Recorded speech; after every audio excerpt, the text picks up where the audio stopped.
Second day trip morning ಇದು.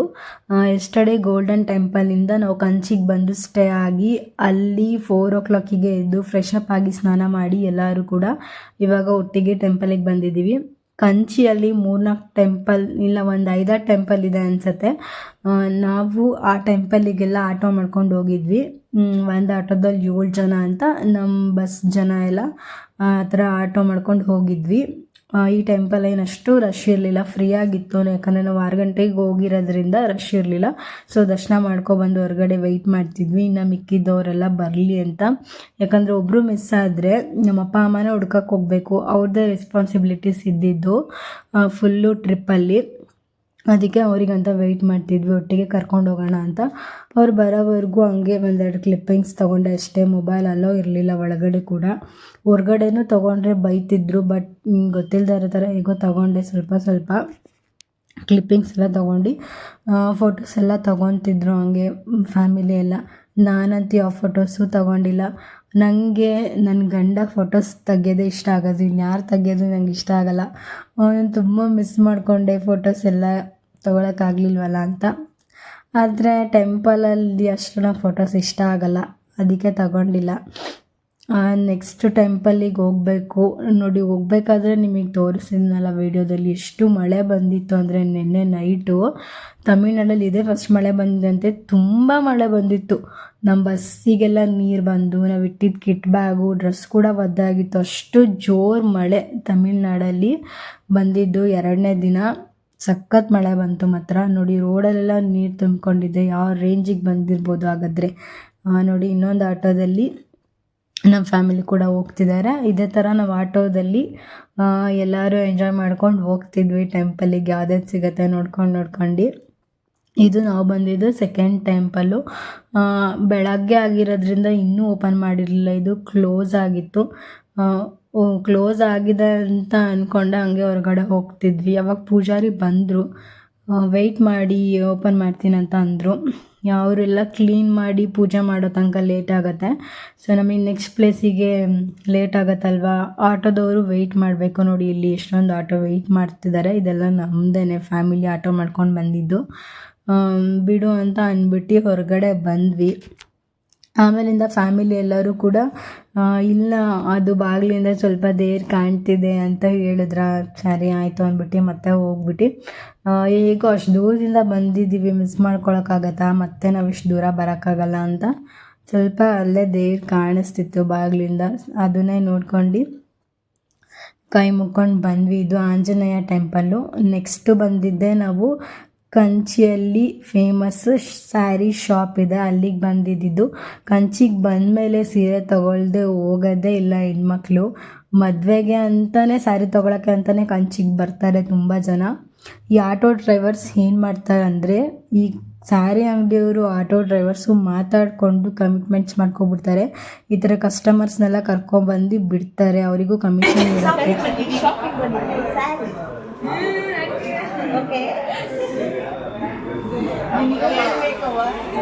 Hello ರೀ hi.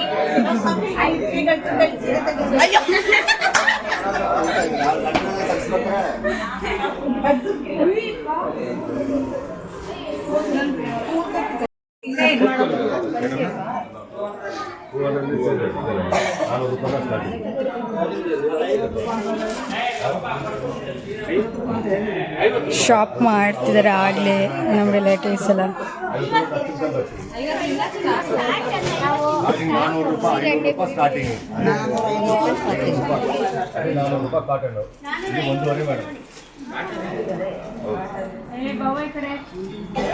Quality ಒಳ್ಳೆ ಕ್ವಾಲಿಟಿ ಮೇಡಮ್. ಹಣ ನೋಡಿದರೆ ಕ್ವಾಲಿಟಿ ಒಳ್ಳೆ ಕ್ವಾಲಿಟಿ ಸಿಗಲ್ಲ.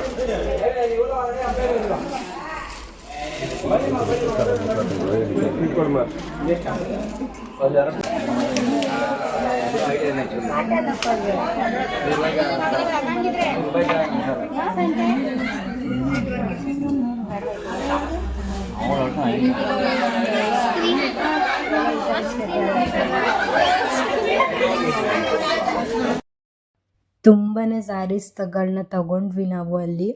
ನನಗೆ ಇಷ್ಟ ಆಯಿತು ಆ್ಯಂಡ್ ಸಿಂಪಲ್ಲಾಗಿತ್ತು ಆ್ಯಂಡ್ ರೇಟ್ ಕೂಡ ಕಡಿಮೆ ಇತ್ತು. ನಮ್ಮ ಫ್ಯಾಮಿಲಿ ಕೂಡ ತುಂಬ ಸ್ಯಾರೀಸ್ ತೊಗೊಂಡ್ರು ನೋಡಿ. ಆ ಶಾಪಲ್ಲಿ ಇರೋರೆಲ್ಲ ನಮ್ಮ ಫ್ಯಾಮಿಲಿನೇ. ಏನು ತೊಗೊಂಡು ಬಂದ್ವೋ ಬಿಟ್ವೋ ಗೊತ್ತಿಲ್ಲ. ತಮಿಳ್ನಾಡಿಂದ ಮೈಸೂರಿಗೆ ಸ್ಯಾರಿ ಅಂತೂ ಹೊತ್ಕೊಂಬಂದ್ವಿ. ಅಷ್ಟೊಂದು ಸ್ಯಾರೀಸ್ಗಳನ್ನ ತಗೊಂಡ್ವಿ. ನಾವೆಷ್ಟು ಸ್ಯಾರೀಸ್ ತೊಗೊತೀವಿ ಅಷ್ಟು ಆಟೋದವ್ರಿಗೆ ಕಮಿಷನ್ ಇರುತ್ತೆ. ಈ ಥರ ಮಾತಾಡ್ಕೊಂಡ್ಬಿಟ್ಟಿರ್ತಾರೆ ಅವರು. ಇವಾಗ ಹೆಣ್ಮಕ್ಳಿಗೆ ಅಟ್ರ್ಯಾಕ್ಷನ್ ಸ್ಯಾರಿನೇ ಅಲ್ವಾ, ಅದಕ್ಕೆ ಈ ಥರ ಶಾಪ್ಗೆಲ್ಲ ಕರ್ಕೊಂಡು ಬಂದುಬಿಡ್ತಾರೆ. ನಾವು ಬಿಡ್ತೀವ ತೊಗೋತೀವಿ. ಸೊ ಅವರಿಗೂ ಕಮಿಷನ್ ಕೊಡ್ತಾರೆ, ಆಟೋ ಡ್ರೈವರ್ಸಿಗೆ ಕಸ್ಟಮರ್ಸ್ ಕರ್ಕೊಂಡು ಬಂದಿದ್ದಾರೆ ಅಂತ. ಚೆನ್ನಾಗಿದ್ವು ಅಲ್ಲಿ ಸ್ಯಾರೀಸ್ಗಳೆಲ್ಲ. ಎಲ್ಲರೂ ಒಂದು 4-5 ತೊಗೊಂಡ್ರು ಒಬ್ಬೊಬ್ಬರು. ತುಂಬ ಕಲೆಕ್ಷನ್ಸ್ ಚೆನ್ನಾಗಿದೆ ಅಲ್ಲಿ. ಕಂಚಿಗೆ ವಿಸಿಟ್ ಮಾಡಿ ಸ್ಯಾರಿಗಳನ್ನ ತೊಗೊಳ್ಳಿ ನೀವು ಕೂಡ. ನೆಕ್ಸ್ಟು ಟೆಂಪಲ್ ಬಂದಿದ್ದು ನಾವು ಇದೇನೆ. ಇದು ಕಂಚಿಯಲ್ಲೇ ಇರೋವಂಥ ಒಂದು ಟೆಂಪಲ್ಲು. ಏನು ಗೊತ್ತಾ, ತಮಿಳ್ನಾಡಲ್ಲಿ ಟೆಂಪಲ್ಸು ಚೆನ್ನಾಗಿದೆ. ಅಂದರೆ ತುಂಬ ನಡಿಬೇಕು, ಸಖತ್ತು ನಡೆಯೋದಿರುತ್ತೆ. ತುಂಬ ಲೈನ್ಸ್ಗಳನ್ನ ಮಾಡಿರ್ತಾರೆ ದರ್ಶನ ಮಾಡೋಕ್ಕಂತ. ಹೆವಿ ಕಾಲು ನೋವು ಬಂದ್ಬಿಡುತ್ತೆ ಸುತ್ತಷ್ಟರಲ್ಲೇ. ರಶ್ ಇಲ್ಲ ಅಂದರೆ ಪರವಾಗಿಲ್ಲ. ನೋಡಿ ಈಗ ಆಲ್ರೆಡಿ ಅಲ್ಲಿ ನಿಮಗೆ ಕಾಣಿಸ್ತಿರ್ಬೋದು ಎಷ್ಟು ಜನ ಲೈನ್ ನಿಂತಿದ್ದಾರೆ ಆಗ್ಲೇ ಅಂತ. ಹೋಗಿ ಸ್ಯಾರಿ ತೊಗೊಂಬರೋಷ್ಟರಲ್ಲೇ ಫುಲ್ ಆಗಿಬಿಟ್ಟಿದ್ದಾರೆ. ಹಾಗೆ ನನಗೆ ಕಂಚಿಯಲ್ಲಿ ಒಂದು ವಿಶೇಷವಾಗಿರೋ ಸ್ಪೆಷಲ್ ಪ್ರಸಾದ ಸಿಕ್ತು. ನಾನು ಅಂದ್ಕೊಂಡೇ ಇರಲಿಲ್ಲ ನನಗೆ ಸಿಗುತ್ತೆ ಅಂತ. ಅದು ಲಕ್ಷಾಂತರ ಜನ ಬಂದಿದ್ದರು. ತುಂಬ ಜನಗಳ ಮಧ್ಯ ನನಗೆ ಸಿಕ್ಕಿದೆ ಅಂದರೆ ನಾನು ತುಂಬ ಲಕ್ಕಿ ಅಂತಲೇ ಹೇಳ್ತೀನಿ ನಾನು. ಏನೋ ಒಂಥರ ಖುಷಿ ಆಯಿತು ನನಗೆ ಸಿಕ್ಕಿದ್ದು ನೋಡಿ. ನಮ್ಮ ಅಜ್ಜಿ ಆಗಿರ್ಬೋದು, ನಮ್ಮ ಫ್ಯಾಮಿಲಿ ಅಂತೂ ಫುಲ್ ಖುಷಿಯಾದರು. ನಮ್ಮ ಜೊತೆ ಬಂದಿರೋರೆಲ್ಲರೂ, ನೋಡು ನಮಗೆಲ್ಲ ಸಿಗಲಿಲ್ಲ, ನಿನಗೆ ಸಿಕ್ತು, ಅದು ನಾವೆಲ್ಲ ಇಲ್ಲೇ ನಿಂತಿದ್ರು ನಮಗೆ ಸಿಗಲಿಲ್ಲ, ನಿನಗೆ ಸಿಕ್ತು ಅಂತ ಫುಲ್ ಖುಷಿಪಟ್ಟರು. ನಮ್ಮಮ್ಮನೂ ಅಷ್ಟೇ ಫುಲ್ ಖುಷಿ ಆಗಿಬಿಡ್ತು. ಅವರು ಕೊಡಬೇಕಾದ್ರೆ ಹೇಳಿದರು, ಇನ್ನು ನಮಗೆ ಮಗು ಆಗಿಲ್ಲ ಅಲ್ವಾ, ಮಗು ಆಗಿಲ್ಲ ಅಂತ ಅಂದರೆ ನಾವು ಪ್ಲ್ಯಾನಿಂಗಲ್ಲಿದ್ದೀವಿ. ಸೊ ಅದರಿಂದ ಅವರು ನನಗೆ ಆ ಪ್ರಸಾದ ಕೊಟ್ಟು, ಮಗು ಚೆನ್ನಾಗಾಗಲಿ, ಲಕ್ಷ್ಮಿ ಕಳೆ ಇದ್ದು ಕಾಣಿಸ್ತಿದೆ, ಏನಪ್ಪ ಯಾವ ಮಗು ಅನ್ಕೊತೀಯ ಆ ಮಗು ಆಗಲಿ ಅಂತ ಹೇಳಿ ಅವ್ರ ಭಾಷೆಯಲ್ಲಿ ನಮಗೆ ಆ ಪ್ರಸಾದನ ಕೊಟ್ಟರು ನನಗೆ. ಈಗ ನೀವು ಕ್ಲಿಪ್ಪಿಂಗ್ಸಲ್ಲಿ ನೋಡಿದ್ರಿ ಅಲ್ವಾ, ಅದೇನೇ ಪ್ರಸಾದ ಕೊಟ್ಟಿದ್ದು. ಅದರಲ್ಲಿ 2-3 ಥರ ಏನೋ ಅರಿಶಿನ ಕುಂಕುಮ ಮತ್ತು ಇನ್ನೊಂದೇನೋ ಕೊಟ್ಟಿದ್ದರು. ಒಂದು ಅರಿಶಿನದ ದಾರ ಕೊಟ್ಟಿದ್ದರು, ಅದನ್ನು ಕಟ್ಕೊಳ್ಳಿ ಅಂತ ಹೇಳಿ. ಅದು ಎಲೆನ ನೀರಲ್ಲಿ ಬಿಡಬೇಕು. ನನಗೆ ಯಾವ ರೇಂಜಿಗೆ ಖುಷಿ ಆಯಿತು ಅಂದರೆ ಸಿಕ್ಕಾಪಟ್ಟೆ ಖುಷಿ ಆಯಿತು ನನಗೆ. ನನಗೆ ಯಾವ ಮಗು ಆಗಬೇಕು ಅಂತ ಅಲ್ಲೇ ಬೇಡ್ಕೊಂಡು ಸುಧಾ ಬಂದೆ ಆ ಪ್ರಸಾದನ ಇಟ್ಕೊಂಡು. ನಾನು ಸುಮ್ಮನೆ ದರ್ಶನ ಮಾಡ್ಕೊಂಡು ಹೋಗ್ತಿದ್ವಿ ನಾವು. ಅಷ್ಟೊಂದು ಜನ ಅವರು ಪೂಜೆ ಮಾಡಿದ್ರಲ್ಲ, ಅಷ್ಟು ದೊಡ್ಡ ಕಂಚಿ ದೇವಸ್ಥಾನ ಅಂದರೆ ತುಂಬ ದೊಡ್ಡದು. ಅಲ್ಲಿ ಪೂಜೆ ಮಾಡೋ ಪೂಜಾರಿ ಅವರು ಅಷ್ಟು ಜನಗಳ ಮಧ್ಯೆ ನನ್ನನ್ನು ಕರೆದು ಪ್ರಸಾದ ಕೊಡ್ತಾರೆ ಅಂದರೆ ಏನೋ ಒಂಥರ ಅಲ್ವಾ, ಅದು ಲಕ್ಕ ಅಂತಲೇ ಹೇಳ್ಬೋದು. ಆ ಪ್ರಸಾದ ಕೊಟ್ಟ ತಕ್ಷಣ ಖುಷಿ ಆಯಿತು ನನಗೆ. ಅದನ್ನು ದಾರಾನ ಹಸ್ಬೆಂಡ್ ಹತ್ರ ಕಟ್ಟಿಸ್ಕೊಳ್ಳೋಣ ಅಂತ ಹಾಗೆ ಇಟ್ಕೊಂಡಿದ್ದೀನಿ.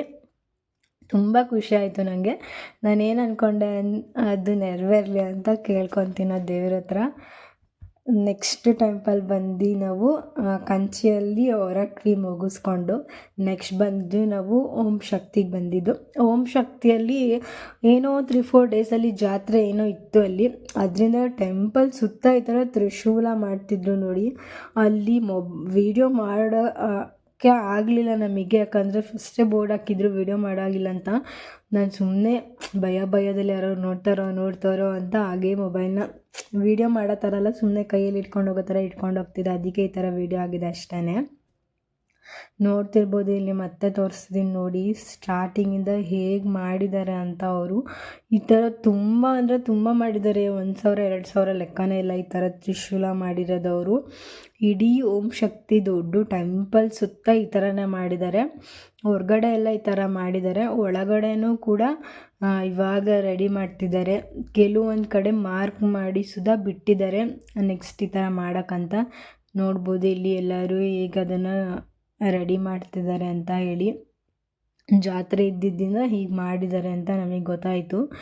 ಅಲ್ಲಿ ಫೋಟೋಸ್ ಎಲ್ಲ ತಗೊಳ್ಳೋ ಆಗಿಲ್ಲ, ಹೀಗೂ ಸ್ವಲ್ಪ ಮಾಡಿ ತೊಗೊಂಡಿರೋದಷ್ಟೇ. ಆದರೂ ಅಲ್ಲೊಬ್ಬರು ಆಂಟಿ ನೋಡಿಬಿಟ್ರು, ಸದ್ಯ ವೀಡಿಯೋ ಮಾಡ್ತಿದ್ದೀನಿ ಅಂತ ಅವ್ರಿಗೆ ಗೊತ್ತಾಗಿಲ್ಲ ಅಂತ ಅನಿಸುತ್ತೆ. ಆಫ್ ಮಾಡಿ ಹಾಗೆ ಕೈಲಿಟ್ಕೊಬಿಟ್ಟೆ. ಸೊ ದರ್ಶನ ಮಾಡ್ಕೊಂಡು ಹೊರಗಡೆ ಬಂದ್ವಿ. ಬೇರೆಯವರಿಗೆಲ್ಲ ವೆಯ್ಟ್ ಮಾಡ್ತಿದ್ವಿ ಇನ್ನೂ ಬರಬೇಕು ಅಂತ. ಹಾಗೆ ಹೇಗಿದ್ದರೂ ಬಂದಿದ್ದೀವಲ್ಲ, ಏನಾದರೂ ಶಾಪಿಂಗ್ ಮಾಡೋಣ ಅಂತ ಹಂಗೆ ಓಡಾಡ್ತಿದ್ವಿ. ಏನೂ ತಗೊಂಡಿಲ್ಲ ಅಷ್ಟೊಂದೇನು. ನಾವೇನು ಚಿಕ್ಕ ಮಕ್ಕಳಿಗಾದರೆ ಅದು ಇದು ತೊಗೊಳೋದಿರುತ್ತೆ, ನಾವೇನೂ ತೊಗೊಳ್ಳಿಲ್ಲ. ನಮ್ಮ ಕಾರಿಗೆ ಮುಂದೆ ಇಡೋಕ್ಕಂತ ನಾನೊಂದು ತ್ರಿಶೂಲ ತೊಗೊಂಡೆ ಅಷ್ಟೇ. ನನ್ನ ಬಬ್ಬುಗೆ ಅಂತ ನಾನು ತೊಗೊಂಡಿದ್ದು ಅದೊಂದು, ಅವನ ಬೈಕಿಗೆ ಕಾರಿಗೆ ಅಂತಲೇ ನಾನು ತೊಗೊಂಡಿದ್ದು ಅಷ್ಟೇ, ಇನ್ನೇನು ತೊಗೊಂಡಿಲ್ಲ ಅವನಿಗೆ ಅಂತ. ನೆಕ್ಸ್ಟ್ ಅಲ್ಲೆಲ್ಲ ಶಾಪ್ ಮಾಡ್ಕೊಂಬಂದು ನಾವು ಓಂ ಶಕ್ತಿಯಲ್ಲೇ ಊಟ ಇತ್ತು. ಈ ಊಟ ಅಂತೂ ನೆಕ್ಸ್ಟ್ ಲೆವೆಲ್ ಅಂತಲೇ ಹೇಳ್ಬೋದು. ಸಖತ್ತಾಗಿ ಬ್ಯಾಟಿಂಗ್ ಮಾಡಿಬಿಟ್ಟೆ ನಾನಂತೂ, ತುಂಬ ಚೆನ್ನಾಗಿತ್ತು ಊಟ. ಅಲ್ಲಿಂದ ಬಂದು ನೆಕ್ಸ್ಟು ಇಲ್ಲಿ ಸಂಜೆ 5 ಗಂಟೆ ಆಗಿತ್ತು. ಕಾಫಿ ಟೀ ಏನಾದರೂ ಕುಡಿಯೋಣ ಅಂತ ಅಲ್ಲೇ ರೋಡ್ ಸೈಡಲ್ಲಿ ನಮ್ಮದು ಬಸ್ನ ನಿಲ್ಲಿಸಿ ಕುಡಿತಿದ್ವಿ ಕಾಫಿ ಟೀ. ಅಲ್ಲಿಂದ ಬಂದಿದ್ದು ನೆಕ್ಸ್ಟ್ ಇನ್ನೊಂದು ಟೆಂಪಲ್ಲು. ಇದು ಟೆಂಪಲ್ ನೇಮ್ ನನಗೆ ಅಷ್ಟಾಗಿ ಬೇಗ ಬರ್ತಿಲ್ಲ, ನಾವು ಇನ್ಸ್ಟಾಗ್ರಾಮ್ ಸ್ಟೋರಿಯಲ್ಲಿ ಹಾಕಿರ್ತೀನಲ್ಲ, ನೋಡ್ಕೋಬೋದು ನೀವು ಅಲ್ಲೇ. ಈ ಟೆಂಪಲ್ಲು ನೈಟ್ ಬಂದಿದ್ದು ನಾವು. ಇದು ತುಂಬ ಚೆನ್ನಾಗಿತ್ತು, ಇನ್ನೂ ಡೆವಲಪ್ ಮಾಡ್ತಿದ್ರು ಈ ಟೆಂಪಲ್ನ. ಸಖತ್ತು ದೂರ ಇದೆ ಮಾತ್ರ ಇದಂತೂ, ಇಲ್ಲ ಅಂದರೆ 2-3 ಕಿಲೋಮೀಟರ್ ನಡಿಬೇಕು ಆ ಟೆಂಪಲ್ಗೆ. ಚೆನ್ನಾಗಿತ್ತು. ಅಲ್ಲಿಂದ ಬಂದು ರೂಮ್ ಮಾಡಿ ನಾವು ಉಪ್ಪು ಸಾಂಬಾರು ಮುದ್ದೆ ಮಾಡ್ತಿದ್ದೀವಿ. ಮುದ್ದೆ ಇಲ್ಲ ಅಂದರೆ ಇರೋಕ್ಕೆ ಆಗಲ್ಲ ನನಗಂತೂ. ನೋಡಿ ಮುದ್ದೆ ಮಾಡ್ತಿದ್ದೀವಿ ಇಲ್ಲಿ. ಮುದ್ದೆ ತಿಂದು ಊಟ ಮಾಡಿ ಮಲ್ಕೊಂಡು ರೆಸ್ಟ್ ಮಾಡಿ ಮಾರ್ನಿಂಗು ನೆಕ್ಸ್ಟ್ ಟೆಂಪಲಿಗೆ ಹೋಗೋದಷ್ಟೇ. ಇವತ್ತಿನ ಡೇ ಇಷ್ಟೇ ಆಗಿದ್ದು, ಜಾಸ್ತಿ ಶೂಟ್ ಮಾಡ್ಕೊಳ್ಳೋಕ್ಕಾಗಿಲ್ಲ. ನಂಗೆ ಆಲ್ರೆಡಿ ತುಂಬ ಸುಸ್ತಾಗಿ ಟಯರ್ಡ್ ಆಗೋಗ್ಬಿಟ್ಟಿತ್ತು. ನೆಕ್ಸ್ಟ್ ಡೇ ಅಲ್ಲಿ ಸಿಗ್ತೀನಿ. ಬಾಯ್ ಎಲ್ಲರಿಗೂ.